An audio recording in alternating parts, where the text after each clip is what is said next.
প্রশ্ন করেছেন কোরআন পড়ার পর সাদাকাল্লাহুল আজিম পড়া এটা কি বিদআত নাকি সঠিক। ভাই হাসিব, আপনার প্রশ্নের উত্তরে বলবো, কোরআনে কারীম তেলাওয়াতের শুরুতে আউযু বিল্লাহি মিনাশ শাইতানির রাজিম পড়ার জন্য আল্লাহ সুবহানাহু ওয়া তাআলা নিজেই নির্দেশ করেছেন, ফাইযা ক্রাআতাল কুরআনা ফাস্তাইজ বিল্লাহি মিনাশ শাইতানির রাজিম। অর্থাৎ কোরআন যখন তুমি পাঠ করবে তখন আল্লাহ সুবহানাহু ওয়া তাআলার কাছে আশ্রয় চাইবে বিতাড়িত শয়তান থেকে। অর্থাৎ আউযু বিল্লাহি মিনাশ শাইতানির রাজিম পড়তে হবে কোরআন তেলাওয়াতের শুরুতে। আর সেই সাথে সূরা শুরু যদি হয় তাহলে বিসমিল্লাহির রহমানির রহিম পড়তে হবে। এই বিষয়ে নবী সাল্লাল্লাহু আলাইহি ওয়াসাল্লাম হাদিস থেকে আমরা নির্দেশনা পাই। তাহলে শুরুতে আউযুবিল্লাহ বিসমিল্লাহ পড়বো আমরা কোরআন তেলাওয়াতের, এটা নির্দেশনা আমরা কোরআন এবং হাদিস থেকেই পাচ্ছি।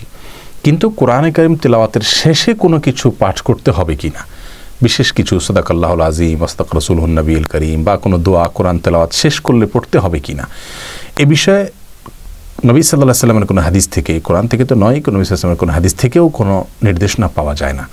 নবী সাল্লাল্লাহু আলাইহি ওয়াসাল্লাম কোরআন তেলাওয়াতের শেষে সাদাকাল্লাহুল আজিম পড়তেন, অথবা সাহাবীদের অভ্যাস ছিল অথবা তাবিঈদের অভ্যাস ছিল, এরকম কোনো কিছু পাওয়া যায় না। বিধায় কোরআনে কারীম তেলাওয়াতের শেষে সাদাকাল্লাহুল আজিম পড়তে হয়, যেমন শুরুতে আউযুবিল্লাহ বিসমিল্লাহ পড়তে হয়, এমনটি যদি কেউ মনে করেন তাহলে সেক্ষেত্রে এটি বিদআত হবে। কারণ আউযুবিল্লাহ বিসমিল্লাহ পড়াটা সুন্নাহ, ওটা পড়াটা কোরআন সুন্নাহ কর্তৃক নির্দেশিত।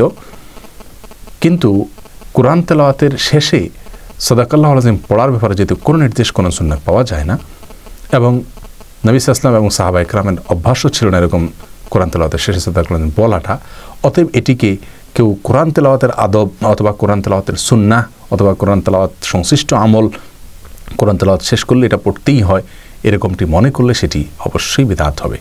হ্যাঁ, কেউ আল্লাহ সুবহানাহু ওয়া তাআলার কালাম তেলাওয়াত করেছেন, কদাচিৎ হঠাৎ আল্লাহ সুবহানাহু ওয়া তাআলা যা বলেছেন সেটার অর্থ তিনি বুঝেছেন বা সেই কথাগুলোর প্রতি তিনি ঈমান এনেছেন, সেজন্য বলেছেন আল্লাহ সুবহানাহু ওয়া তাআলা যা বলেছেন সত্য বলেছেন।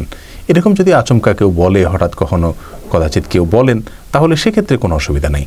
কিন্তু এটাকে যদি কোরআন তেলাওয়াত পরবর্তী আমল, সুন্নাহ এই জাতীয় বা করণীয় মনে করা হয়, তাহলে সেক্ষেত্রে এটি পরিত্যাজ্য হবে। অনেকে বলে থাকেন কোরআনে কারীমে আল্লাহ সুবহানাহু ওয়া তাআলা বলেছেন এক জায়গায়, কুল সাদাকাল্লাহু ফাত্তাবিউ মিল্লাতা ইব্রাহিম ইলা আখিরিল আয়াত। এখানে আল্লাহ সুবহানাহু ওয়া তাআলা বলেছেন বলুন সাদাকাল্লাহ, অতএব আমরা সাদাকাল্লাহ সেজন্য বলি। এই যুক্তিটা সঠিক নয়, এজন্য যে এই আয়াতে বলা হয়নি যে কোরআন তেলাওয়াতের পরে বলবে সাদাকাল্লাহ।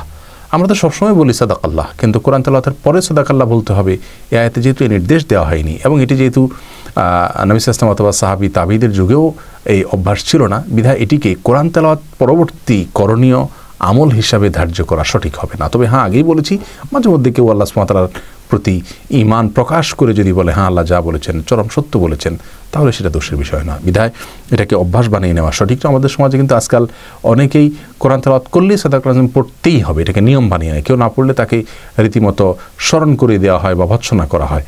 তাহলে বোঝা গেল এটাকে আমরা জরুরি মনে করছি, বিধায় এটাকে আমরা কারেকশন করি, এটা সুন্নাহ নয়। আমরা কোরআন তেলাওয়াত করলে স্বাভাবিক কোরআন রেখে দিব বাস, আর নির্দিষ্ট করে কোনো কিছু বলতে হবে না, পড়তে হবে না। আল্লাহ তাআলা আমাদেরকে বোঝার তৌফিক দান করুন।